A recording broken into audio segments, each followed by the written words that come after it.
Көпті көрген үлкен кісілер бірден адамның сөзінен ақ оның ойының тереңдігін аңғарады. Адам сөйлегенде емес, үндемегенде танылады деп бекер айтпаған. Өмірдің талай соқпағынан өткен қариялар үшін ақылдылық көп сөйлеу емес, орнымен сөйлеу, ал надандық ойланбай айтылған сөзден басталады. Сол үлкендердің тәжірибесіне сүйене отырып, ақылсыз адамдарының жиі айтатын 7 сөзін талдап көрелік. Біріншісі, мен бәрін білемін. Бұл ақылсыздықтың ең алғашқы белгісі.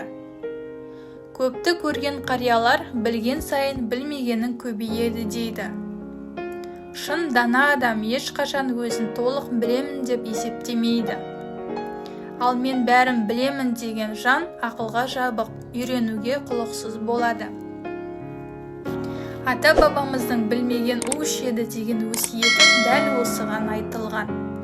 Яғни білмей тұрып өзіне сенген адам түбінде зиянын өзі тартады. Екіншісі, маған бәрі бір. Бұл сөз жауапкершіліктен қашудың белгісі. Өмірде бәрібір деген ұғым жоқ, әр іс ертеңіне әсер етеді. Қариялар бәрібір деген сөз бейқамдықтың басы деп отыратын. Ата сөзінде ел болам десең бесігіңді түзе дейді. Бәрібір сінген адам елін де өзін де түземейді. Үшіншісі, бәрі кінәлі, тек мен емес. Ақылсыз адам өз қатесін мойындамайды. Алдана кісі алдымен өзінен сұрайды. Өзіңді өзің түзе, өзгені сөкпе деген аталар өсиеті бар. Өмірде сүрінбеген адам жоқ, бірақ ақылдысы қателігінен сабақ алады, ал ақылсызы кінәні өзгеге артады. Төртіншісі, бұрын да осылай болған. Бұл сөз тоқыраудың белгісі. Уақыт өзгерсе де, ой өзгермесе, даму болмайды. Қариялар ескіге жабысқан, жаңадан қалады дейтін. Ата-бабамыз дәстүрді сақтай отырып, заманға бейімделе білген. Ақылсыз адам болса, тек өткенге сүйеніп, бүгінгі күннің талабын түсінбейді. Бесіншісі, қолымнан келмейді. Бұл әлсіздіктің емес, жігерсіздіктің сөзі. Көпті көрген үлкендер талпынған жетер деп үйреткен. Ақылды адам тырысады, үйренеді, ал ақылсыз адам бірден бас тартады. Ата-бабамыз еңбек етсең ерінбей, тояды қарның тіленбей деп бекер қалдырмаған. Алтыншысы, бәрі ақшаға тіреледі. Әрине тіршілікке қаражат керек. Бірақ өмірдің бар құндылығын ақшаға тіреу таяз ойдың көрінісі. Қариялар ақша құрал, мақсат емес дейтін. Ата сөзінде ар байлықтан қымбат деп анық айтылған. Ақылды адам үшін абырой мен ар бірінші орында тұрады. Жетіншісі, ешкімге сенуге болмайды. Бұл сөз ішкі қорқыныш пен күйініштен туады. Ақылды адам сенімді таңдаумен өмір сүреді, ал ақылсыз адам бәрін бірдей жоққа шығарады. Ата-бабамыз жалғыз жүріп жол тапқанша, көппен жүріп адас деп адамдарға сүйенудің маңызын айтқан. Сенімсіз қоғам, берекесіз қоғам. Көпті көрген қариялар бір ауыз сөзбен ақ үлкен тәрбие беріп отырған. Олар үшін ақыл сөздің саны емес салмағы.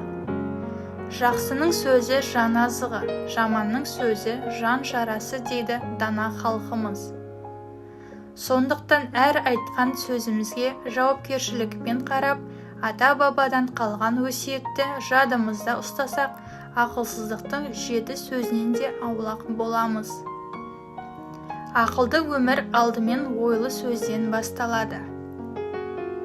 Сөйлер алдында ойлан, сөз қайтып алынбайтын оқ. Мен білемін демей, үйренемін деуді әдет қыл. Бәрібір сінген адам берекеден айырылады, немқұрайлықтан сақтан. Қателік іздесең алдымен өзіңе қара. Өзгені кінәлау әлсіздің ісі, жауапкершілік алу ақылдының белгісі. Өткенді сыйла, бірақ бүгінмен өмір сүр. Болмайды дегенше, қалай болады деп ойла. Қолыңнан келмейді деп айтпа, әлі үйренбедің деп мойында. Ақшаны мақсат емес, құрал деп қабылда. Ар мен абыройды ешбір байлыққа айырбастама. Бар адамға емес, бар қасиетке сен. Әр сөз мінездің айнасы екенін ұмытпа. Көп сөйлеуден бұрын көп тыңда. Ақылды адам дәлелдейді, ақылсыз адам дауласады. Өз пікірің болсын, бірақ өзгенікін де сыйла. Сабыр ақылдың серігі екенін естен шығарма. Ашумен айтылған сөз ақылдың жауы. Өзіңді биік қоюдан емес, өзіңді дамытуға ұмтыл. Түзелу үшін сынды қабылдай біл. Әр істің ертеңі барын ойла. Адамды сөзіне емес, ісіне қарап бағала. Уақытты ақтауға емес, әрекетке жұмса. Үнемі шағымданғанша шешім ізде. Жеңілу соңы емес, сабақ екенін түсін. Әр жетістік еңбектен басталатынын ұмытпа. Үлкеннің сөзін тыңда, себебі ол өмірден өткен сүзгі. Ақылды үнсіздік кейде 1000 сөзден артық. Өзгеге үміт артпай өзіңе тірек бол.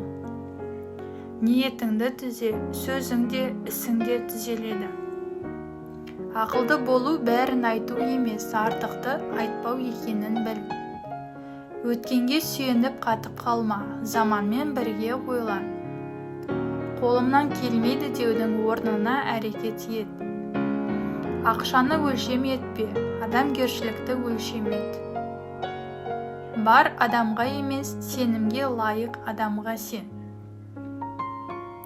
Сөзіңе ие бол, әр сөз мінезіңді әшкерлейді.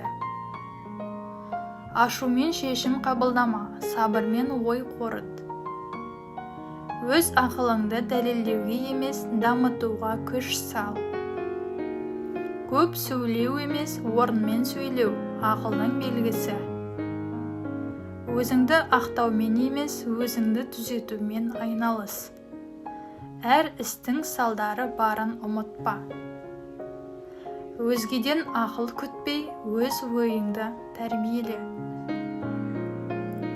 Даумен емес, дәлелмен сөйлей біл. Қателік ұят емес, сабақ алмау ұят. Өмірді жеңіл сөзбен емес, терең оймен сүр. Артық уәде берме, берген уәдені орында. Адамды сөзімен емес, ісімен таны. Өзінің надандығын мойындамаған адам ешқашан өспейді. Әр айтылған сөз адамның ішкі деңгейін көрсетеді. Үнемі сылтау айтатын адам ақылын емес, әлсіздігін қорғайды. Ақылды адам сұрақ қояды, ақылсыз адам үкім шығарады. Бос уәде ойсыз тілдің жемісі. Өмірде ең қауіпті нәрсе ойланбай сену емес, ойланбай сөйлеу. Өзіңе жұмыс істемеген адам өзгені сынаумен айналысады. Артық сөз артық қателікке алып барады. Ақылды адам уақытты қадірлейді, ақылсыз адам оны өлтіреді. Өзінің кемдігін жасыру үшін қатты сөйлейтіндер көп. Бір сөзбен бәрін жоққа шығару терең ойдың белгісі емес.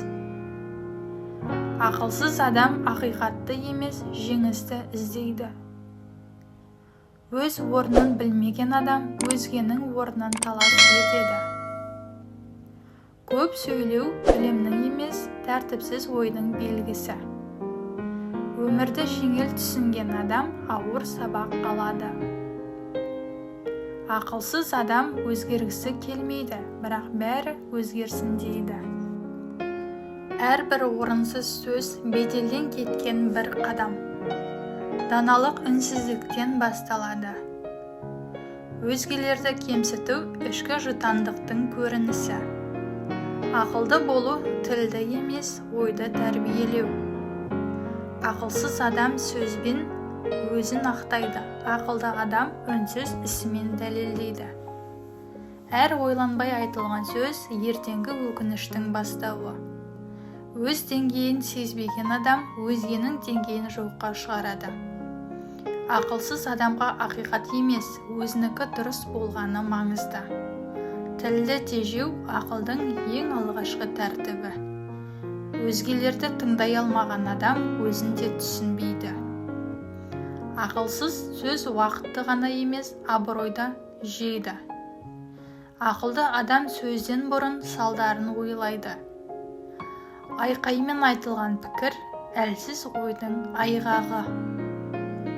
Өмірде ең қымбат нәрсе орнымен айтылған бір ауыз сөз. Құрметті оқырмандарым, ана тіліміздегі арнаны қолдай отырыңыз. Сіздердің әрбір қолдауларыңыз арнаның дамуына үлесін қосады. Тыңдағаныңыз үшін көп рахмет. Аман сау болыңыз.